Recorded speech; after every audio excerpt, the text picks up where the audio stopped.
नमस्कार भाग्य दर्शन कार्यक्रम को आपण मानक बहुत बहुत स्वागत करुच्ची मो यशस्वी प्रज्ञा। आज आम कथा पृथ्वी तत्व उपर। पृथ्वी तत्व होची वृष, कन्या, मकर।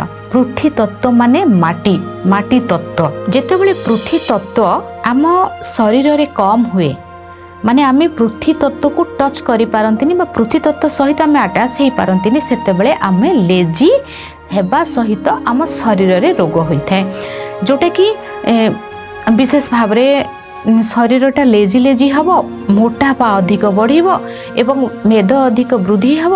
पृथ्वी तत्व जितेबाला शरीर कम होता है माने जन्मर मृत्यु भितर आम वायु तत्व सहित जड़ित, किंतु पृथ्वी तत्व को आम कहीं पारे बेसी आमर घर द्वार सबू रास्ता पक्का हो गला, सबुआड़े टाइल्स मार्बल लगिला, आम घरे चप्पल पिंधिले बाहर को गले पिंधि गले पादटा माटी उपरे लगिला नहीं। आम माटी तत्व ठारू पृथ्वी तत्व माने माटी, माटी ठारू आम दूरेकी रहिले आम तो सेटा हेले आमर शरीर रे मोटापा बढ़िबो, आम लेजी लेजी लागिबा, आम शरीर रे हेल्थ प्रॉब्लम आसीबो। पृथ्वी तत्वर कम सबु तत्व सहित आमर अटैच रहा दरकार।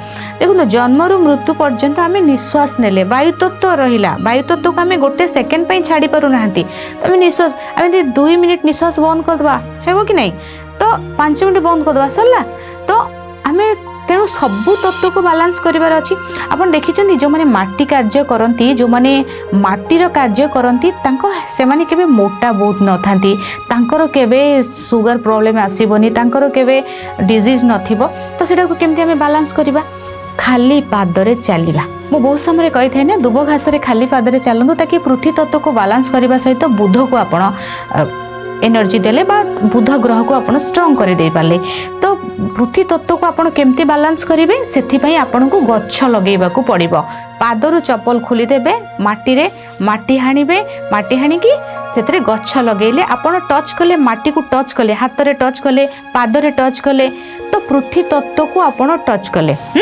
एवं ता सहित आपण देखिबे माने जो गच्छटा को आपण लगाउछन, आपण केबे पाद रे चप्पल पिंधी की कंटा थीबो कोन थीबो सेटा अलग कथा, किंतु खाली पादरे आपण जेतले पार्क रे चालुछन तो कंटा पड़िनी, किछि काच पड़िनी, किछि ने घास रे आपण खाली पाद जेतले पार्क रे आपण चालुछंती ना, जो सीमेंट थीबो सेटा रे टाइल्स रे आपण चलंतुनी, खाली पादरे दुब घास रे आपण चलिबे, माटी जगह देखि चलिबे, मंगल स्ट्रांग हेबे, पृथ्वी तत्व को बालांस करिवे एवं आपण हाथ रे माटी नै गच्छ लगेबा कार्य करंतु।